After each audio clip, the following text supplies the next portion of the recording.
شريك له ونشهد أن سيدنا ومولانا وحبيبنا وحبيب ربنا محمدا عبده ورسوله أما بعد فأعوذ بالله من الشيطان الرجيم بسم الله الرحمن الرحيم إن الذين آمنوا وعملوا الصالحات سيجعل لهم الرحمن ودا صدق الله العلي العظيم وصدق رسوله النبي الأمي الكريم إن الله وملائكته يصلون على النبي يا أيها الذين آمنوا صلوا عليه وسلموا تسليما محبت کے ساتھ السلام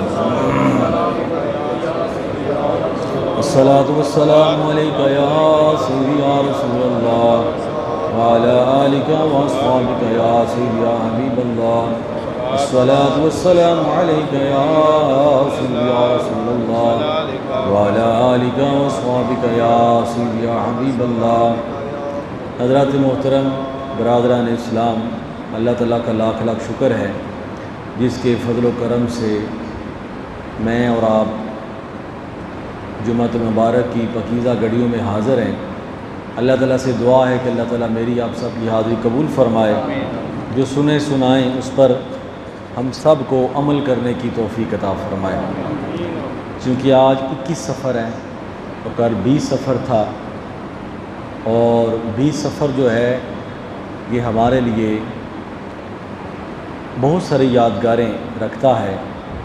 سب سے پہلی کہ 20 سفر حضرت امام علی مقام رضی اللہ تعالیٰ عنہ اور آپ کے جانثار ساتھیوں، وفادار وفاشیار ساتھیوں کے چہلم کے طور پر منایا جاتا ہے۔ ویسے تو ہمارا ہر محفل جو ہے وہ انہی کے نام ہوتی ہے، تو یہ وہ دن ہے کہ جب کچھ لوگ میدان کربلا میں تشریف لائے اور انہوں نے جو ہے شہدائے کربلا آپ کے اوان و انصار کی تدفین کی، اور پھر جو ہے آپ کے اصال ثواب کے لیے جو ہے وہ کھانا تقسیم کیا، اور اس کے بعد سلسلہ جو ہے اس طرح چلا کہ حضرت امام علی مقام اور آپ کی عظیم قربانی ساری کائنات کے لیے ایک ماڈل بن گئی، ایک مثال بن گئی، ایک نظیر بن گئی کہ کس طرح باطل کے سامنے ڈٹا جاتا ہے، کس طرح حق کی آواز کو بلند کیا جاتا ہے، اور کس طرح کفر کے سامنے دلیری اور شجاعت کا مظاہرہ کیا جاتا ہے۔ اور حضرت امام علی مقام رضی اللہ تعالیٰ کی شہادت نے ہمیں یہ بھی بتایا کہ اگر جذبہ ہو تو پھر جو ہے وہ کثرت کوئی حیثیت نہیں رکھتی، تھوڑے سے لوگ ہی وفادار ہوں وفادار تو حق کے سامنے ڈٹا جا سکتا ہے، باطل کے سامنے ڈٹا جا سکتا ہے، حق کے لیے لڑائی لڑی جا سکتی ہے، اور حق کا پیغام دنیا کو باور کرایا جا سکتا ہے۔ تو حضرت امام علی مقام رضی اللہ تعالیٰ کی یاد کے حوالے سے یہ دن بھی منایا جاتا ہے، اور ایک بندہ مومن کی پوری زندگی اس طرح ہونی چاہیے جس طرح ان شہزادوں نے گزاری ہے، جس طرح حضور کی اہل بیت نے گزاری ہے، حضور کے صحابہ کرام نے گزاری ہے۔ تو حضرت امام علی مقام کی شہادت کے بعد پھر سیدہ زینب رضی اللہ تعالیٰ عنہ، پھر حضرت امام زین العابدین رضی اللہ تعالیٰ عنہ اور دیگر جو اہل بیت اطہار تھے، پھر انہوں نے اسوہ حسینی پر عمل کرتے ہوئے دنیا کو ایسی مثالیں پیش کی اور اپنے نانا جان کے دین کو اس طرح پروان چڑھایا کہ اس کی مثال نہیں ملتی، چاہے وہ علمی ہو، چاہے وہ عملی ہو، چاہے وہ کسی شکل میں بھی ہو۔ ہر دور میں حضور علیہ الصلوۃ والسلام کی اہل بیت اطہار اور آپ کے جانشین اور آپ کے خانوادے اور آپ کی آل میں سے ایسے فرد فرید پیدا ہوتے رہے جنہوں نے ظلمت کو نور میں بدل دیا، کفر کو اسلام میں بدل دیا، بے ہدایتوں کو ہدایت بخشی۔ تو یہ حضرت امام علی مقام کا یہ مشن تھا کہ چاہے تم جنگ کی حالت میں ہو پھر بھی تم نے یزید کے ہاتھ میں بیعت نہیں دینی، چاہے تم لکھ رہے ہو پھر بھی تمہارا قلم جو ہے وہ حسینی قلم ہونا چاہیے، جب اگر تم گھر میں ہو تو تمہارا کردار بھی ویسا ہونا چاہیے، اگر تم معاشرے میں رہ رہے ہو، کہیں جا رہے ہو، کہیں بیٹھے ہو، تو اس چیز کو پیش نظر رکھو کہ جو حضرت امام علی مقام رضی اللہ تعالیٰ عنہ نے پیش نظر رکھی ہے۔ تو آج بھی اسی ایک اہل بیت طہار کے ایک فرد فرید کا، جس کو لوگ حضرت داتا علی حجویری رحمۃ اللہ تعالی علیہ کے نام سے یاد رکھتی ہے، یہ اسی خاندان کا ایک حسنی اور حسینی فرد ہے کہ جس نے پورے بر صغیر پر ایک ایسا نقش چھوڑا ہے کہ آج بھی لوگ انہیں گنج بخش فیض عالم، مظہر نور خدا، ناکسانہ پیر کامل، کاملانہ رہنما کی حیثیت سے انہیں اپنا مقام پیدا کیا، اور یہ وہی حسینی قافلہ ہے۔ اور آپ نے 30 سال تک لاہور میں قیام کیا، اس کے بعد جو ہے وہ اس فرد فرید نے، اس سید زادے نے دنیا میں اللہ اس کے رسول کے احکامات اور اللہ اس کے رسول کے پیغام کی ایسی شمع روشن کی جو آج بھی روشن ہے۔ لاکھ بدلے ہوں تیور فضا کے، بگڑے بگڑے ہوں رخ بھی ہوا کے، جو جلائے دیے مصطفیٰ نے وہ دیے جگمگاتے رہیں گے۔ اصل میں یہ وہی مشن ہے، وہی خاندان ہے، اور نام بھی دیکھیں نا، سید علی بن عثمان، ٹھیک ہے نا، کیسی نسبت ہے، اہل بیت کی خوشبو بھی آ رہی ہے اور صحابہ کرام کی مہک بھی نظر آ رہی ہے۔ تو 400 ہجری میں اس سید زادے کی ولادت ہوئی۔ غزنی علاقہ ہے افغانستان میں، اور آپ کے جو ددیال تھے وہ حسنی سید تھے، اور آپ کے ننیال جو تھے وہ حسینی سید تھے، اور آپ کے ددیال جلاب ایک وہاں علاقہ ہے، اس لیے اسے جلاب بھی کہا جاتا ہے، آپ جلابی اپنے ساتھ لکھتے تھے۔ اور آپ کے جو ننیال تھے وہ حجویر علاقہ ہے، اس لیے آپ حجویری بھی لکھتے تھے۔ جب بھی آپ اپنا نام لکھتے تو آپ لکھتے سید علی بن عثمان جلابی ثم الحجویری۔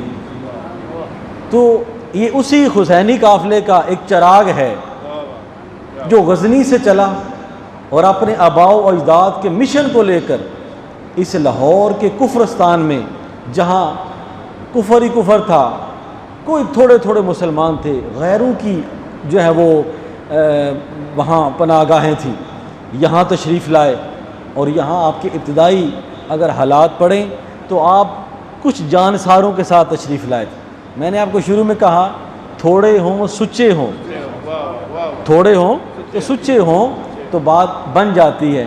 ایسے بہت زیادہ جن میں وفا ہی نہ ہو، جن میں ساتھ دینے کا جذبہ ہی نہ ہو، تو پھر مشن میں کامیابی نہیں ہوتی۔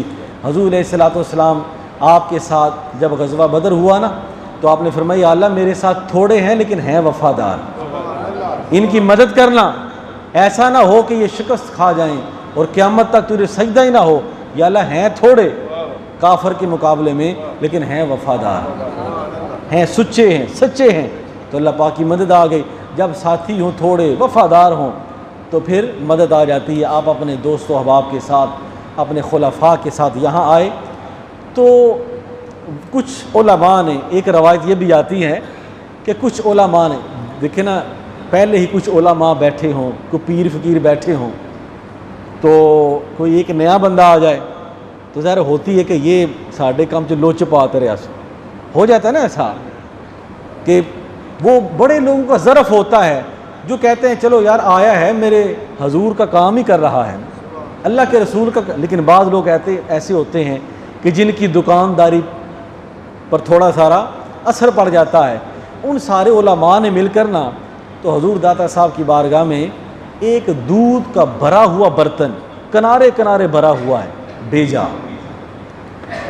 حضور داتا صاحب سمجھ گئے کہ یہ جو دودھ انہیں بھرا ہوا بھیجا ہے اس کا مطلب کیا ہے کہ جناب یہاں تو پہلے ہی علماء ہیں، آپ کہیں اور ڈیرا لگا دیں، یہاں تو بیٹھے ہوئے ہیں لوگ۔ تو حضور داتا صاحب نے گلاب کی ایک پتی لی، آپ نے دودھ میں رکھ دی، آپ نے فرمایا یہ جس طرح اس پتی کے ڈالنے سے دودھ میں کوئی فرق نہیں پڑا بلکہ خوبصورتی آ گئی ہے، میرے آنے سے تمہیں کوئی فرق نہیں پڑے گا، خوبصورتی آ جائے گی۔ اس طرح کا مزاج لے کر آپ آئے، اس لیے تو نہیں کہتے گنج بخش فیض عالم بخشش کا خزانہ۔ لوگ کہتے بندے کچھ بھی نہیں ہوتے، اللہ پاک فرماتے ہیں لقد کرمنا بنی آدم، میں نے بنی آدم کو بڑی تعظیم دی ہے، بڑا مقام دیا ہے، ہو اس کا بندہ تو کچھ بھی نہ ہو۔ اللہ پاک فرماتے ہیں جو میرے ہو جاتے ہیں میں ان کی آنکھ بن جاتا ہوں، ان کی زبان بن جاتا ہوں، ان کا پاؤں بن جاتا ہوں، ان کے ہاتھ بن جاتا ہوں۔ اللہ اپنے بندوں کو یہ عزت اور شرف عطا فرماتے ہیں۔ تو فرمایا کہ حضور داتا صاحب پھر وہاں تشریف لائے، وعظ و تبلیغ کا سلسلہ شروع ہوا، اور آپ نے ایک عرصہ، ایک روایت میں آتا ہے کہ 30 سال تک آپ یہاں قیام پذیر ہوئے۔ آپ کی عمر 65 سال تھی، ایک روایت میں 68 سال بھی آیا ہے، 62 سال بھی ہے۔ بہرحال جتنی بھی عمر تھی اس میں سے 30 سال آپ نے لاہور میں گزارے، اور یہاں ہر طرف جہالت تھی، ہر طرف اس طرح کا عالم کہ جادو کا سلسلہ چل رہا ہے اور بے ہدایتی کا سلسلہ چل رہا ہے۔ آپ نے اپنے اخلاق سے، اپنے کردار سے، اپنی تصانیف سے، اور آپ صرف پیر نہیں تھے جس طرح آج کل یہ کوئی ڈبہ پیر آ گیا یا فلانا پیر آئے گا، لوگ ایسے لوگوں کو دیکھ کے سمجھتے ہیں پتہ نہیں پہلے لوگ بھی ایسے تھے۔ نہیں، شریعت نے، قرآن نے اللہ کے بندوں کی نشاندہی فرما دی ہے کہ اللہ کے بندے ہوتے کیسے ہیں۔ الا ان اولیاء اللہ لا خوف علیہم ولا هم یحزنون الذین آمنوا وکانوا یتقون۔ جو اللہ کے بندے ہوتے ہیں وہ ایمان والے ہوتے ہیں، صاحب تقوی ہوتے ہیں۔ لہم البشری فی الحیات الدنیا وفی الآخرہ، دنیا میں بھی ان کے لیے بشارتیں ہیں، آخرت میں بھی ان کے لیے بشارتیں ہیں۔ ہر ڈبہ پیر، ہر نانگا پیر یہ اللہ کا اس طرح ولی نہیں ہو سکتا۔ اللہ کے جو خاص بندے ہوتے ہیں وہ شریعت محمدی کے پابند ہوتے ہیں۔ یہ طریقت شریعت کے پابند ہے۔ حضور ضیاء الامت حضرت جسٹس پیر محمد کرم شاہ صاحب رحمۃ اللہ تعالی علیہ سے کسی نے پوچھا جناب ولی صوفی اللہ کا بندہ کیا ہوتا ہے؟ آپ نے فرمایا سب سے پہلے اس کے پاس علم دین ہو۔ جسے نماز پڑھنے پڑھانے کا طریقہ نہیں آتا وہ ولی کیسے بن سکتا ہے؟ دیکھو تو صحیح ہم کس کے پاس جا رہے ہیں، وہ نماز بھی پڑھتا ہے کہ نہیں پڑھتا، وہ کبھی نہایا بھی ہے کہ نہیں نہایا۔ جیسی تمہاری جستجو ہوگی ویسا ہی تمہارا علاج ہوگا۔ اگر کسی اصل ڈاکٹر کے پاس چلے گئے ہو علاج ٹھیک ہو جائے گا، کسی نقال کے پاس چلے گئے ہو تو ویسا ہی علاج ہوگا۔ دیکھو ہم کس کے پاس جا رہے ہیں، کوئی اچھا معلم ہے، اچھا معالج ہے، اچھا کوئی روحانی عامل ہے تو پھر تو علاج ٹھیک ہوگا۔ تو دیکھو کہ ہم کہاں جا رہے ہیں، تو لوگ یہ دیکھیں کہ ہم کون سی دوائی کھا رہے ہیں۔ تو فرمایا الذین آمنوا وکانوا یتقون، وہ صاحب ایمان ہوتا ہے، صاحب تقوی ہوتا ہے۔ دیکھو یہ طریقت جو ہے یہ شریعت کی پابند ہوتی ہے۔ کسی کو نماز کے بغیر ولایت نہیں مل سکتی، کسی کو حقوق اللہ اور حقوق العباد کے بغیر ولایت نہیں مل سکتی۔ تو حضور ضیاء الامت نے فرمایا کہ ولی کی پہلی نشانی اس کے پاس علم دین ہوتا ہے، اس کے پاس حضور غوث پاک نے 25 سال تک علم دین حاصل کیا۔ اسی طرح آپ نے اپنے زمانہ کے تقریباً 300 علماء سے علم حاصل کیا۔ حضور داتا صاحب حضرت علی بن عثمان الحجویری رحمۃ اللہ 300 علماء سے 20-25 سال تک آپ نے علوم ظاہری پڑھے۔ اس کے بعد آپ نے بیعت فرمائی، تو فرمایا علم دین ہو، دوسرا اس کے پاس عقل سلیم ہو۔ کیا فرمایا؟ اس کے پاس دیوانہ نہ ہو، پاگل نہ ہو، ٹھیک ہے نا جی، اس کے پاس عقل ہو، شعور ہو، اور تیسرا اس کے پاس عشق رسول ہو۔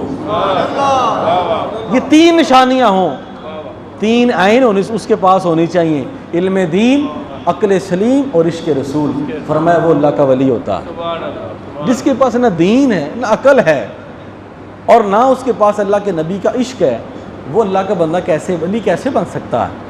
تو حضرت سیدنا علی بن عثمان الحجویری رحمۃ اللہ تعالی علیہ 30 سال تک آپ نے خود پڑھے، خود اپنے آپ کو پالش کیا، اس کے بعد اپنے شیخ کی اجازت سے یہاں تشریف لائے۔ جو خود آتے ہیں ان کا معاملہ اور ہوتا ہے، جو بٹھائے جاتے ہیں ان کا معاملہ اور ہوتا ہے۔ اس لیے آپ یہاں تشریف لائے، یہاں لوگوں کو واعظ و تبلیغ کی، لاکھوں لوگ آپ کے دست حق پرست پر بیعت ہوئے، کافر مسلمان ہوئے، جو گنہگار مسلمان تھے۔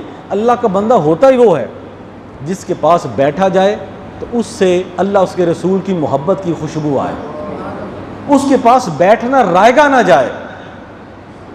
اور جو بندہ بیٹھا ہی بے نمازی ہے، جو بیٹھا ہی بے لباس ہے، اس کے پاس سے آپ کو کچھ ملنے والا نہیں ہے۔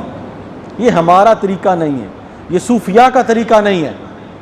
صوفیہ تو وہ تھے جو راتوں کو جاگ جاگ کے، حضور غوث پاک کے بارے میں آتے ہیں عشاء کے وضو سے فجر کی نماز، ساری رات، یہی اولیاء کا طریقہ ہے۔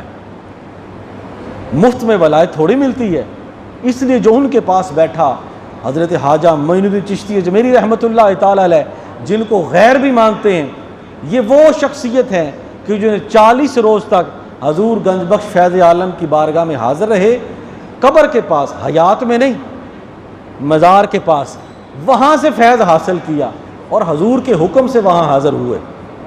وہ بھی سید زادہ ہے، وہ بھی سید زادہ ہے، اس لیے کہتے ہیں اولیاء کا فیضان پاکستان پاکستان، یہ اللہ کے بندوں کا فیضان ہے۔ ورنہ جو ہمارے ملک کے حالات ہو جاتے ہیں، یہ تو ملک کہیں کا کہیں چلا جائے، لیکن اس ملک کے بنانے میں اللہ کے ولیوں کی دعائیں ہیں، اس لیے یہ ملک چل رہا ہے۔ تو فرمایا کہ جب یہاں سے گئے تو آپ نے مشہور وہ شعر لکھا، گنج بخش فیض عالم مظہر نور خدا، نا کی سارا پیر کامل کامل آرا رہنما۔ تو میرے دوستو، حضرت حضور داتا علی حجویری رحمۃ اللہ تعالی علیہ، آپ نے یہاں قیام کیا، پھر آپ نے یہاں صرف آپ نے پیری مریدی کا سلسلہ نہیں، واعظ و تصنیف کا سلسلہ، اور آپ کی بڑی مشہور کتاب کشف المحجوب، بہت سی آپ نے کتابیں لکھی۔ دیکھیں، جب آپ کسی بھی بندے کے پاس جائیں، چاہے وہ وکیل ہے، چاہے وہ جج ہے، چاہے وہ ڈاکٹر ہے، چاہے کوئی پیر ہے، شیخ ہے، پہلے پڑھا کریں کہ یہ بندہ ہے کون، کتنا پڑھا ہے، کیا کرتا ہے، اس کی کوالٹی کیا ہے، اس کا مزاج کیا ہے، اس کی تربیت کیا ہے، یہ کہاں سے پڑھا ہے۔ اس لیے جب کسی اللہ کے بندے کے پاس جائیں تو یہ پڑھا کریں یہ کہاں سے آیا ہے، کون ہے، اس کی تعلیمات کیا ہے۔ تو بے شمار آپ کی کتابیں آپ نے حضور داتا صاحب نے لکھی ہیں، لیکن کشف المحجوب ایک ایسی کتاب ہے کہ جس کے پڑھنے سے ایمان کو حلاوت نصیب ہوتی ہے، اور آپ کے ایک علمی مرتبے کا ہمیں پتہ چلتا ہے کہ آپ کتنی بڑی علمی شخصیت تھی۔ آپ یہ کتاب پڑھیں، آسان سی اردو ترجمہ میں یہ کتاب ہے، تو یہ فارسی میں، کیونکہ فارسی نسل تھے، فارسی بولتے تھے۔ آج کل تو فارسی کا اس طرح رواج نہیں، ورنہ پہلے اب بھی ہمارے نصاب میں موجود ہے فارسی پڑھانا، ورنہ پہلے بزرگ فارسی جانتے تھے، بولتے بھی تھے، اور ترکی میں، ایران میں، اس طرح کے علاقوں میں فارسی بولی جاتی ہے۔ گو کہ ہمارے ان علاقوں میں اب اس طرح کا رواج کم ہی نظر آتا ہے۔ فارسی میں کتاب کشف المحجوب لکھی، اور کئی پردے آپ نے ان کا انکشاف کیا، اس میں تصوف کا ذکر فرمایا، اس میں شان اہل بیت ذکر فرمائی، اس میں شان صحابہ ذکر فرمائی، مختلف اولیاء کرام کا آپ نے ذکر فرمایا۔ اور آپ حنفی المسلک تھے، حضرت امام ابو حنیفہ رحمۃ اللہ تعالی علیہ کے آپ مسلک کے پیروکار تھے، حنفی مسلک آپ کا تھا۔ حضور غوث پاک حنبلی تھے، لیکن یہ سارے حضور کے گلستان کے پھول ہیں، جن نے اپنی اپنی پھول، اور حسینی لشکر کے یہ سارے افراد ہیں جن نے اپنی اپنی چمک کے ساتھ زمانے کو روشن کیا ہے۔ تو آپ نے اپنی کتاب کشف المحجوب یہ پڑھیں، اس کا مطالعہ کریں۔ اس کے بعد اس میں لکھا ہے کہ صوفی کون ہوتا ہے، اللہ کا ولی کون ہوتا ہے، اللہ کو راضی کرنے کے طریقے کیا ہیں، اللہ راضی کیسے ہوتا ہے۔ یہاں آپ نے کشف المحجوب میں آپ نے ایک باب باندھا ہے مقام رضا، کہ یہ مقام رضا جو ہے یہ بندے کو کب نصیب ہوتا ہے۔ آپ نے فرمایا رضا کی دو قسمیں ہیں، رضا کی ایک ہے اللہ کا بندے سے راضی ہونا، اور ایک ہے بندے کا اللہ سے راضی ہونا۔ پہلی بات میں آپ حضور داتا صاحب فرماتے ہیں کہ اللہ بندے سے کب راضی ہوتا ہے، فرمایا جب بندہ اللہ کی رضا پر راضی ہوتا ہے، جب بندہ اللہ کی رضا پر راضی ہوتا ہے، رب نے جو کہا بندے نے مان لیا، اللہ بندے سے راضی ہو گیا، اللہ بندے سے راضی ہو گیا۔ اور بندہ اللہ سے کب راضی ہوتا ہے کہ وہ اس سے خوش ہو جائے، فرمایا بندہ اسی وقت رب سے راضی ہو سکتا ہے کہ جو کچھ رب نے اس کے ساتھ معاملہ کیا ہے، جیسا بھی کیا ہے، وہ کہے یا اللہ تیرا شکر ہے۔ اس مقام پر آپ ایک واقعہ لکھتے ہیں کہ ایک جو ہے وہ ایک بندہ وہ کہیں جا رہا، ایک بڑھیا کہیں جا رہی تھی، تو راستے میں انہیں ایک بزرگ ملے، نے کہا مائی صاحبہ کہاں سے آ رہی ہے؟ اس بڑھیا نے کہا اللہ کی طرف سے آ رہی ہے۔ آپ نے فرمایا جن کو مقام رضا حاصل ہو جاتا ہے وہ کسی اور کی طرف دیکھتے ہی نہیں۔ تو اس بزرگ نے پوچھا مائی صاحبہ کہاں سے آ رہی ہیں؟ فرمایا اللہ کی طرف سے آ رہی ہیں۔ فرمایا کہاں جا رہی ہیں؟ فرمایا اللہ کی طرف جا رہی ہیں۔ تو انہوں نے کچھ سکے جو ہیں وہ مائی صاحبہ کو دیے۔ آپ نے فرمایا اے نوجوان تمہیں پتہ نہیں جو بندہ اللہ کی طرف سے آ رہا ہو، اللہ کی طرف جا رہا ہو، وہ کسی غیر کا طالب ہوتا ہی نہیں ہے۔ تیری جرت کیسے ہوئی کہ تو نے مجھے پیسے دے دیے؟ فرمایا یہ ہے بندے کا خدا سے راضی ہو جانا، بندے کا خدا سے راضی ہو جانا۔ اور اللہ اپنے بندے سے کیسے راضی ہو جاتا ہے؟ وہ اس طرح راضی ہو جاتا ہے کہ بندہ جو کہتا ہے، چونکہ اس نے رب کو راضی کر لیا ہے، رب ویسا فرما دیتا ہے۔ اور پھر حضرت ذوالنون مصری رحمۃ اللہ تعالی علیہ مختلف اولیاء کرام کے واقعات لکھتے ہیں، مختلف اولیاء کرام کی سیرت لکھتے ہیں۔ تو میں نے حضرت ذوالنون مصری رحمۃ اللہ تعالی علیہ مصر کے یہ ولی کامل ہیں، تو فرماتے ہیں حضور دادا صاحب فرماتے ہیں کہ حضرت ذوالنون مصری یہ کتب کے مقام پر فائز تھے۔ فرمایا زندگی میں لوگوں نے انہیں نہیں پہچانا۔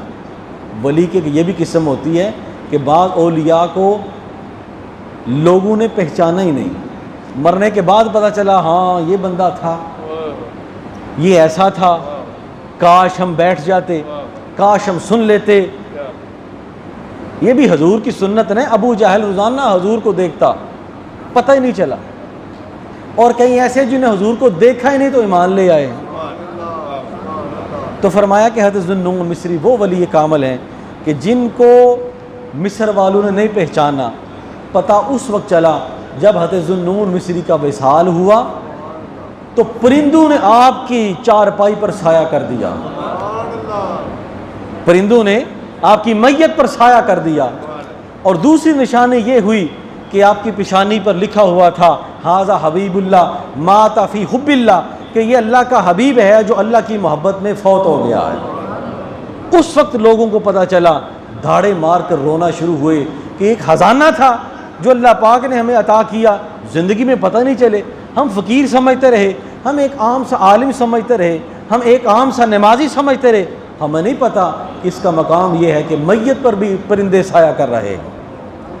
تو یہ فرمایا حضرت ذوالنون مصری وہ ہیں جن سے رب راضی اور جو رب سے راضی، یہ مقام رضا ہے۔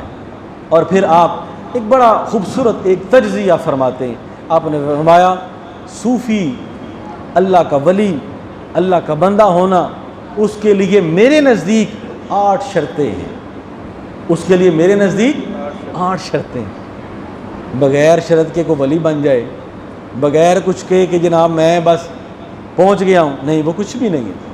کوئی بندہ یہاں سے لے کر آسمان تک ٹوپی پہن لے، خوبصورت داڑھی رکھ لے، خوبصورت جو ہے وہ لباس پہن لے، وہ نماز نہیں پڑھتا، شریعت کی پابندی نہیں کرتا، وہ کچھ بھی نہیں۔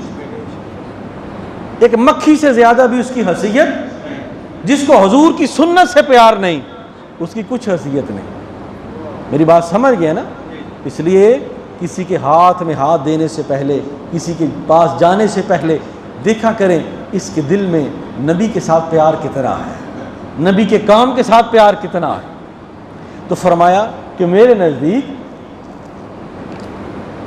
ولایت کی 8 نشانیاں ہیں، اور فرمایا یہ وہی نشانیاں ہیں جو ہمارے سلسلہ عالیہ چشتیہ سلسلہ عالیہ کے بزرگ حضرت جنید بغدادی نے بیان فرمائی، انہی کو آپ بیان فرماتے ہیں۔ آپ نے فرمایا ایک ولی کی سب سے پہلی نشانی یہ ہے کہ السخاء، اس میں سخاوت ہونی چاہیے۔ اور سخاوت کیسی؟ جو حضرت ابراہیم علیہ السلام نے حضرت اسماعیل علیہ السلام کی قربانی دے کر پیش کی، ایسی سخاوت ہوگی تو وہ اللہ کا ولی ہے، اللہ کا ولی ہے۔ دوسری والرضا، اس میں دوسری جو نشانی ہے وہ رضا، راضی ہونا۔ فرمایا وہ کس طرح؟ فرمایا جس طرح حضرت ایوب علیہ السلام اللہ کی مصیبتوں پر راضی ہو گئے، ولی کی دوسری نشانی۔ تیسری نشانی والصبر، وہ صبر کیا ہے؟ نہیں، دوسری نشانی کے بارے میں کہتے ہیں رضا. جس طرح حضرت اسماعیل علیہ الصلاۃ والسلام اس اللہ کے حکم پر راضی ہو گئے. فرمایا میرے ابا جان جو رب نے حکم دیا آپ کر لے، راضی ہو گئے. تیسری نشانی صبر. فرمایا ایسا صبر جو حضرت ایوب علیہ السلام نے کیا کہ جس پر کیڑے پڑ گئے لیکن پھر بھی رب سے گلہ نہیں کیا. یہ ولایت کی تیسری نشانی ہے. اور چوتھی نشانی اشارہ. اشارہ یہ بھی ولی کی نشانی ہے. بعض بندے وہ اشاروں سے سمجھ جاتے ہیں کہ اللہ کا حکم کیا ہے. میں ایک مثال دیتا ہوں کہ بعض بندے اس وقت فقیر کو دیتے ہیں جب وہ خوب گلا پھاڑ لیتا ہے، او دے دے مجھے، او دے دے مجھے، پھر وہ دیتے ہیں. اور بعض بندوں کے سامنے فقیر آ جاتا ہے تو وہ دے دیتے ہیں، اشارہ سمجھ جاتے ہیں. فرمایا چوتھی نشانی یہ ہے کہ اشارہ. فرمایا کس طرح؟ جس طرح اللہ پاک نے حضرت زکریا علیہ السلام کو فرمایا کہ میں نے آپ کو حضرت یحییٰ علیہ السلام عطا فرما دیے، اس کے لیے آپ کو کرنا یہ ہوگا کہ 3 دن تک صرف اشارے سے گفتگو کرنی ہے. فرمایا اس طرح چپ رہے، کم بولے، زیادہ گفتگو نہ کرے. فرمایا وَأَمَّا الْغُرْبَةُ. فرمایا اگر اس پر غربت آ جائے جس طرح حضرت یحییٰ علیہ السلام پر آئی تھی تو صبر کرے. ولی ہے نا، اگر غربت آ گئی ہے، حالات اس طرح ہوگا، پاس کچھ بھی نہیں رہا، تو فرمایا اس پر صبر کرے. یہ بھی ولایت کی نشانی ہے. فرمایا کہ پھر سیاحت، سیر و تفریح کرنا، کبھی اس علاقے میں تبلیغ، کبھی اس علاقے میں تبلیغ، کبھی وہاں تبلیغ، کبھی وہاں تبلیغ. ایک جگہ نہ ٹھہرے، جہاں بھی اللہ کے غلاموں کو ضرورت ہو وہاں چلا جائے. اللہ کے دین کی خاطر جگہ جگہ جو ہے وہ واعظ و تبلیغ کرے. اور 8ویں نشانی فرماتے ہیں فَأَمَّا الْفَقْرُ وَلِمُحَمَّدٍ صلی اللہ علیہ وآلہ وسلم. اور اس میں فقر ایسا ہونا چاہیے جیسے حضور کو عطا کیا گیا. نعرہ تکبیر، نعرہ رسالت، نعرہ حیدری. حضور علیہ الصلوۃ والسلام کو اللہ پاک نے مقام کوثر بھی عطا فرمایا.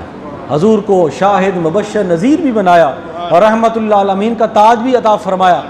فرمایا کہ اے میرے رسول، اگر آپ احد کے پہاڑوں کو فرمائیں کہ یہ سونے کے بن کے چلنا شروع ہو جائیں، وہ بھی ہم کر دیں گے، جو کہیں گے ہم آپ کو کر دیں گے. آپ کیا چاہتے ہیں؟ فرمایا یا رب العالمین مجھے فقیری پسند ہے. ایک دن کھانا ہو، کبھی نہ ہو، 5 دن فاقہ رہتا ہے.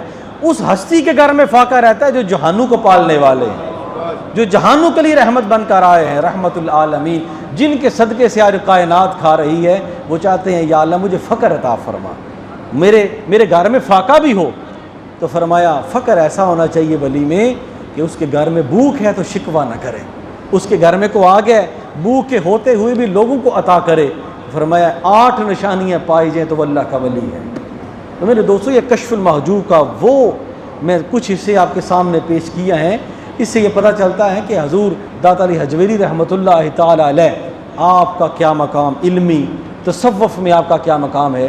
اس کتاب کو پڑھیں اور اس پر عمل کرنے کی کوشش کریں. اللہ تعالی ہم سب کو عمل کرنے کی توفیق عطا فرمائے اور اپنے اسلاف کرام کے نقش قدم پر چلنے کی توفیق عطا فرمائے. وما علینا الا البلاغ وآخر دعوانا ان الحمد للہ رب العالمین. سنتے ہیں